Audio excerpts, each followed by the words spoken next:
Bose college विभिन्न प्रकल्पर शिलान्यास ये अवसर में आम समस्त एकत्रित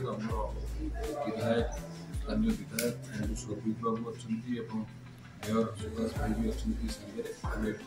नूतन एकाडेमिक ब्लॉक एवं नूतन छात्री निवास सहित जियोडेटिक रिसर्च सेंटर और मेकाट्रोनिक्स एक लैब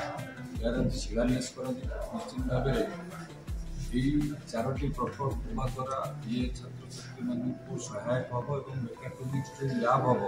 स्किल क्षेत्र में आगे बढ़ापी जमी आम दक्षतार विकास ये संपूर्ण भाव में सहायक हम पाने डिप्लोमा पढ़ुं मेकाट्रोनिक्स आज एकविंश शताब्दी हूँ वैषयिक शिक्षा और प्रजुक्ति विद्यार शताब्दी ये शताब्दी में आगे बढ़ा भित्तिभूमि आवश्यकता अच्छे लक्ष्य कर सरकार विभिन्न प्रकार व्यवस्था कर ये प्रकल्प हवा द्वारा निश्चित भाव में छात्र छात्री मानू सहायक हम आगे बढ़ापी आज जो आमर विभिन्न प्रकार शिल्प क्षेत्र में जो सुजोग आसूची जो संभावना आसूची ये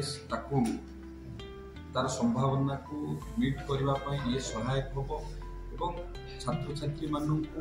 आत्मनिर्भर करने लैब आज शिलान्यास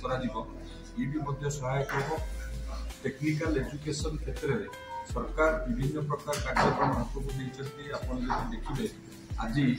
सारा भारत वर्ष ओडिशा वैषयिक शिक्षा को ओडिशा को गुरुत्व दे आज बाहर राज्य ओडिशा को आस पाठ पढ़ाई दिन ना ओडिशा बाहर राज्य को जाते सरकार ये गुरुत्व दौरान कि भाव में आगू वैषयिक शिक्षा आहरी उन्नति करहब सरकार विभिन्न प्रकार व्यवस्था और विभिन्न प्रकार स्कीम आगामी दिन में इम्प्लीमेंटेशन कर